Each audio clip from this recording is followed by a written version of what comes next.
Welcome to Share, a podcast production of Amatus Recovery Centers. I'm your host, Kabir Singh. At the top of each episode, we'd like to remind our listeners that addiction is treatable and recovery is possible. If you or a loved one needs help with addiction, call Amatus today at 855-80-SOBER or visit us online at amatusrecoverycenters.com. Addiction is often called a family disease. It's not just because there are genetic factors that can make one prone to developing substance abuse disorder.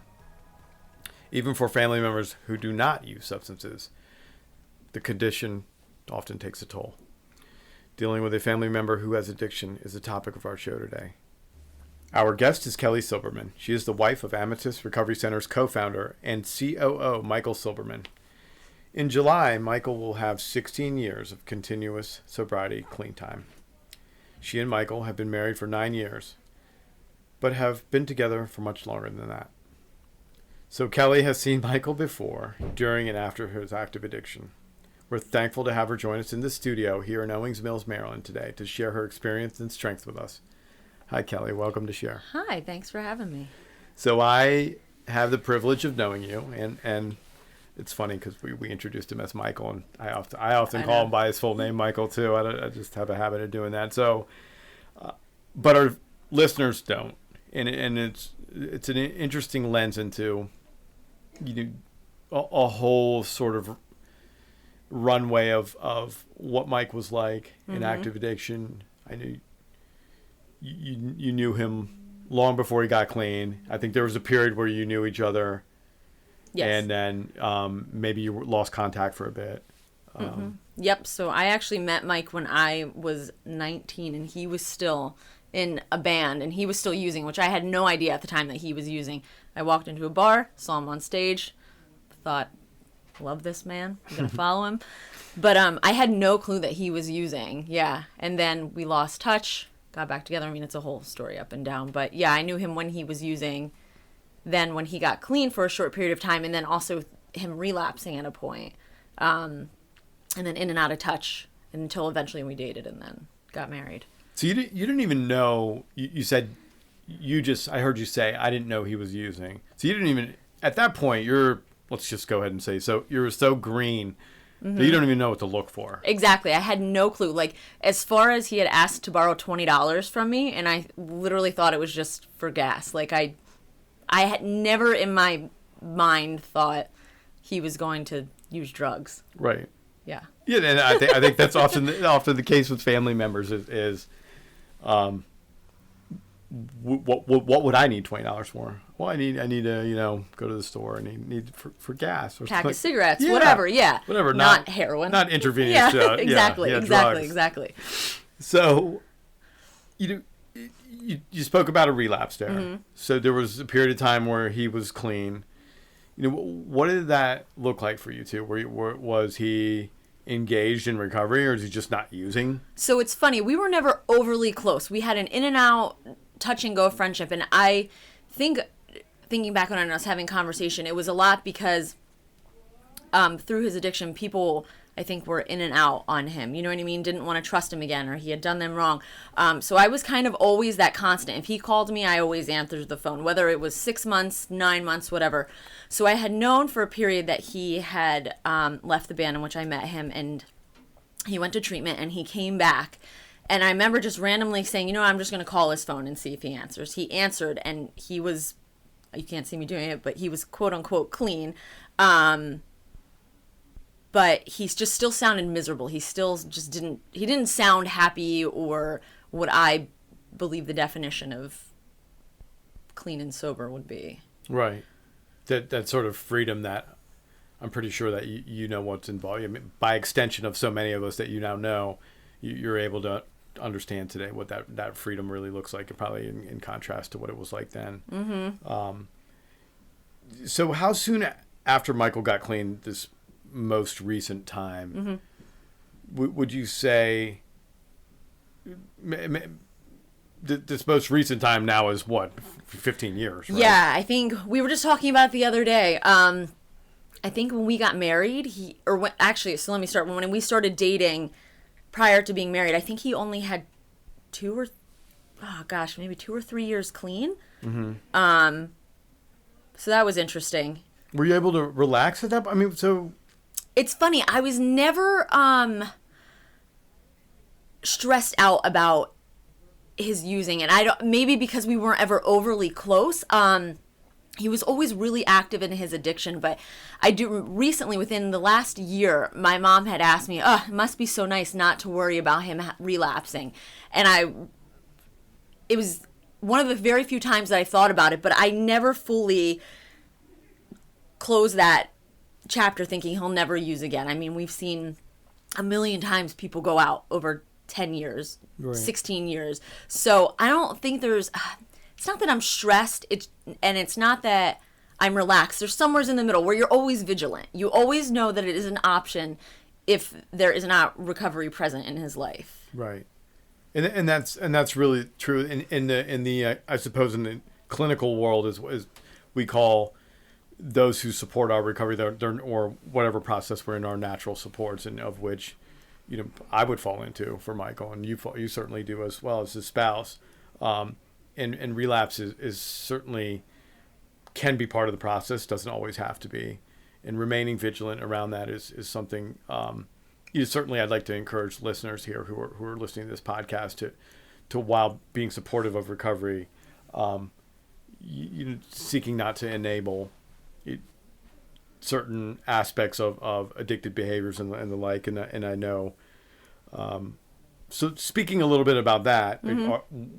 Are you ever able to identify? I often have heard in meetings that my spouse tells me like you need to go to a meeting. It's so true, and it's funny as you're saying that. And being vigilant means just not with drug use, because I feel like it's a behavior usually before it's the actual drugs. So I mean, I'm sure I can't say this for sure, but like there's a million times where I'm like, I think you need to call your sponsor because you are just a little too angry today or something. You know what I mean? Like, yeah. So it's always even just keeping on top of certain behaviors that could lead to a downward spiral and eventually, and I'm not saying every time he's in a bad mood he's going to use drugs, but I mean, I think not being active in all areas of your life can definitely potentially lead to... Yeah, there's a whole bunch of ways to manifest it with the openings of all these casinos, and there's exercise can be a big thing. I know in treatment, some treatment programs, they don't allow people to work out more than like 30 minutes a day, because it can become like this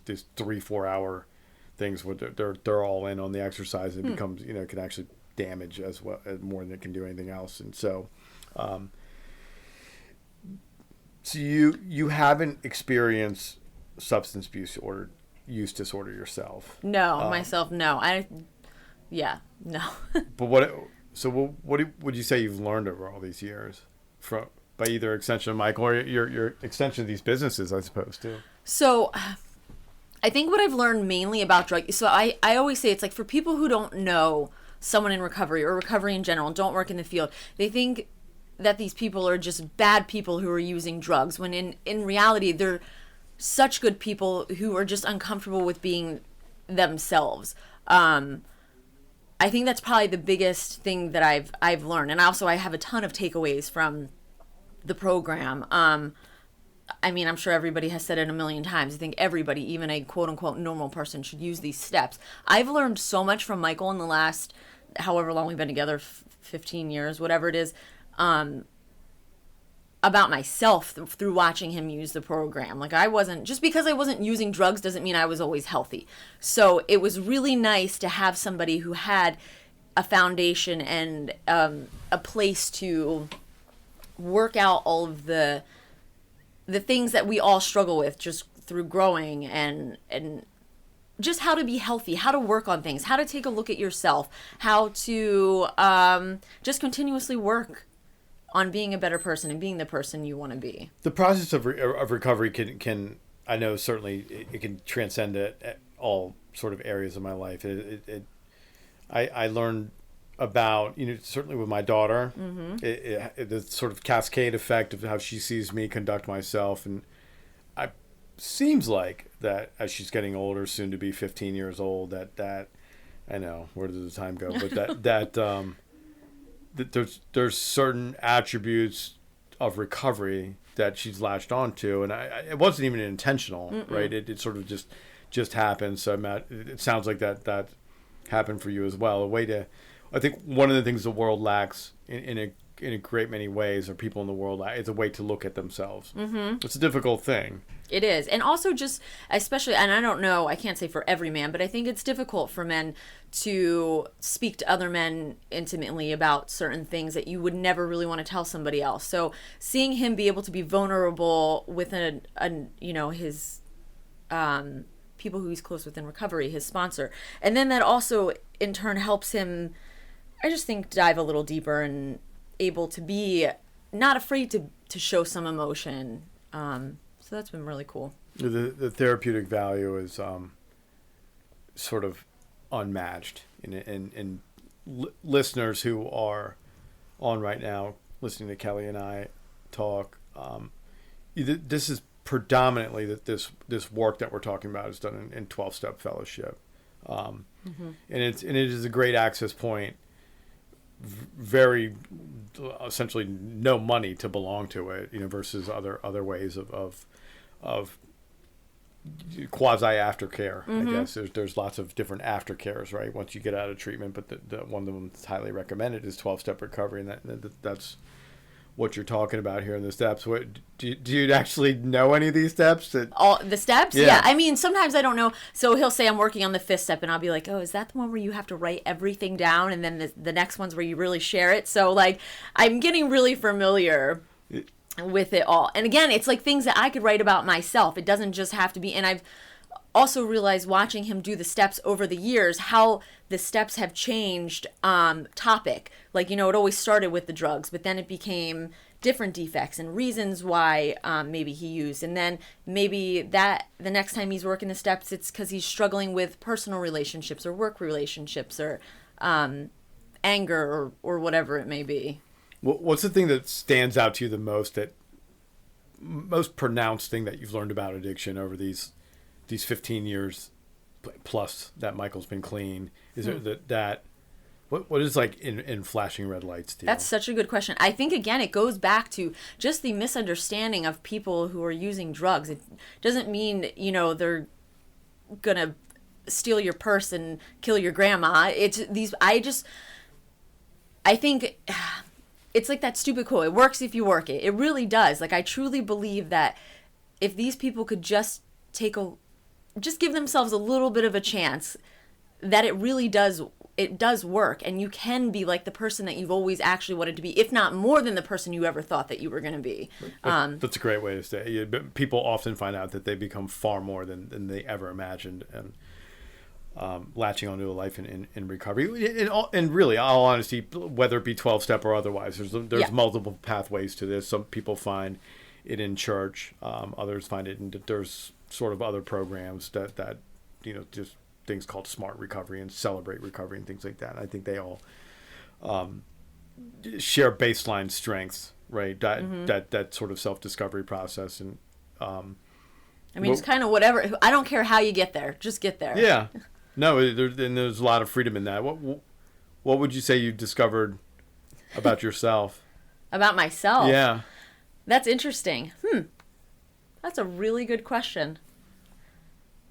Through either through this process or knowing about recovery, I mean, I feel really grateful to know this program. I mean, it has given us the family that is not blood and was not born to us. I mean, you're our family, yes.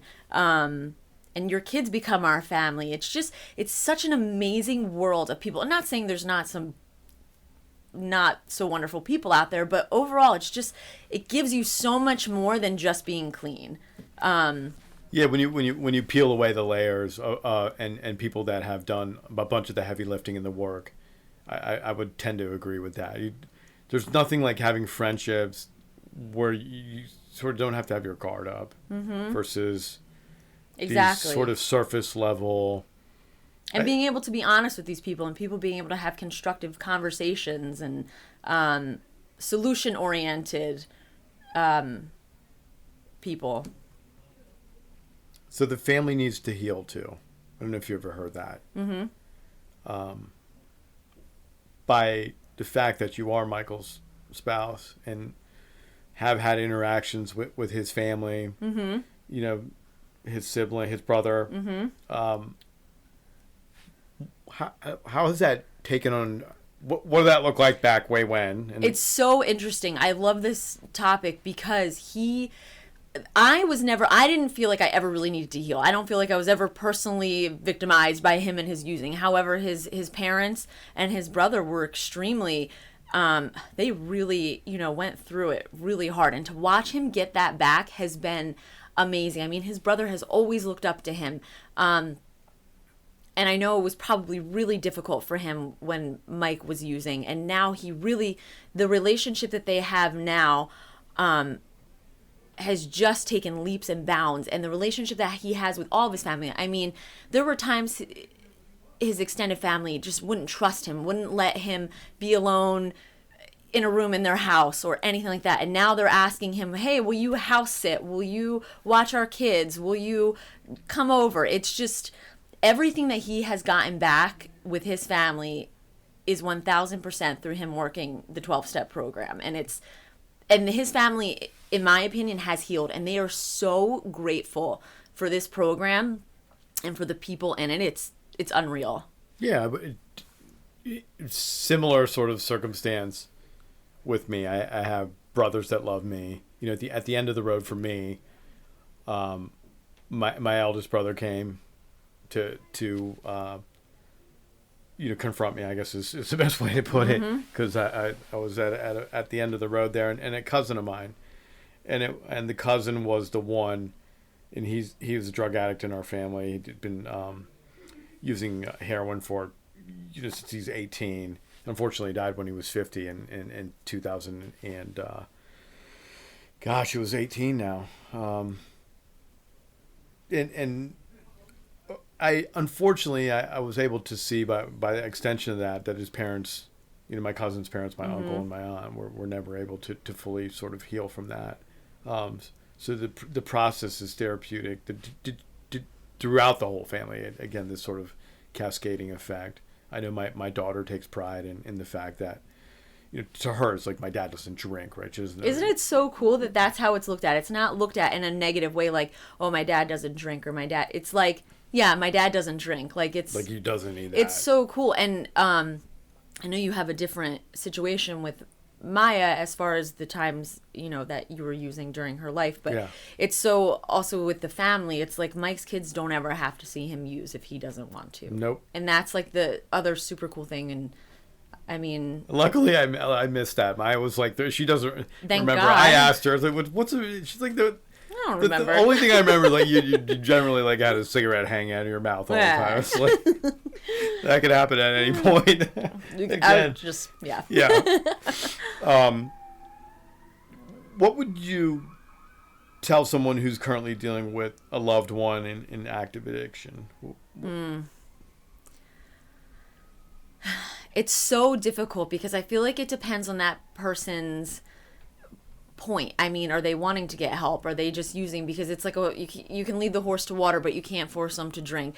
I know what Mike's mom learned was that no is a complete sentence, and I know that made all the difference. And I think Mike credits her learning that in Al-Anon to saving his life. That if she kept enabling him, he most definitely would be dead at this point.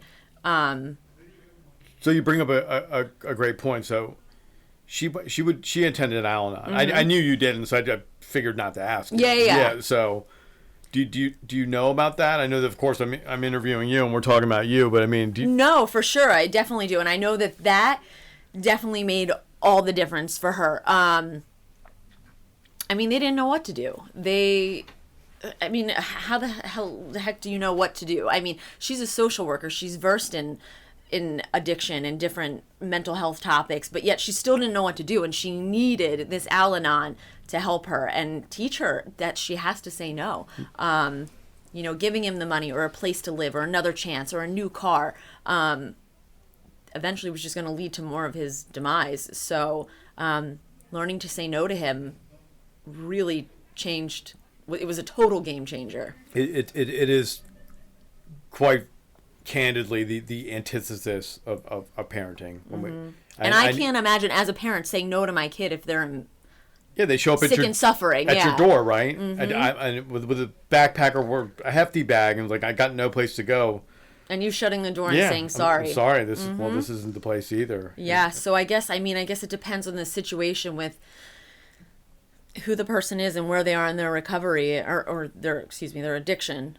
As to what I would say, I feel like it's more of a circumstantial. Have you had to support anyone at all one of your friends or their spouse? Yeah, it's funny. Once people started realizing that I was married to somebody in recovery. Oh yeah. They all were kind of like, what do I do? You know what I mean? You're now the expert, yeah. And it sucks because I don't really have the answer. And I'm also terrified of giving the wrong answer. So again, it's really circumstantial. But yes, I've had a lot of people. I mean, whether they're looking for a scholarship or just looking for someone to listen to them and just say, yes, this really sucks. And I'm so sorry that you're doing this right now. Yeah. So, a couple takeaways from this interview with you for me are, certainly a healthy boundary with loved ones, with the spouse. In this particular case, we're talking about with Michael.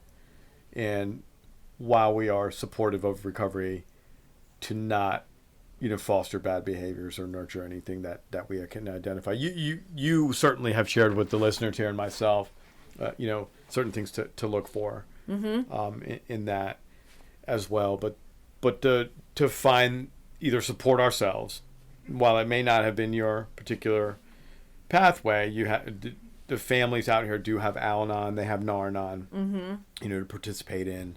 I know somebody who personally has lost a child, and there's a parents' grief group called Compassionate Friends out there. That's something as well. So it's important for listeners to know because there has been a great deal of loss here.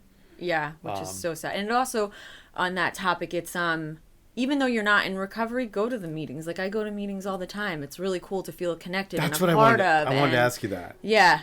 Because I don't remember if you've been to meetings. Yeah, I've been to a million meetings, and I'm not saying I go all the time with him. I think it's definitely a very personal space where he needs to go and do his work. But there are times where he's like, I'm going to the meeting tonight, and celebrations. Yeah, celebration, or even just a random meeting. Let's go to this meeting before we go to dinner or something. Yeah. So not to be afraid to get in there and also be a part of it and learn it. It doesn't have to be strictly just their thing. You can't go there, and just because you're not an addict doesn't mean you're not welcomed there. I remember in the beginning when they would go around, there's the meetings where they say, introduce yourself, and everybody's like, hi, I'm such and such, I'm an addict. And I'm like, literally panicking the entire time. And I'm just like, I'm support. But in my opinion, nobody cared. No. Why I was there to either support somebody or get help myself or help somebody else. So right. I think not being afraid to dive in yourself could potentially be helpful. No, that's wonderful. Well, there you have it, folks. We hope that Kelly has shed some light on the fact that recovery is possible, not only for those with an addiction, but their loved ones as well. There are many ways to be supportive to your loved ones, and many ways to support yourself through these trying times. If you or a loved one needs help with addiction, call Amatus today at 855-80-SOBER or visit us online at amatusrecoverycenters.com. To hear more episodes of Share, visit amatusrecoverycenters.com/share or download Share wherever you get your podcasts. Kelly, thanks for coming today. Thanks for having me. Thanks for tuning in to another episode. I'm Kabir Singh, and we'll see you next time.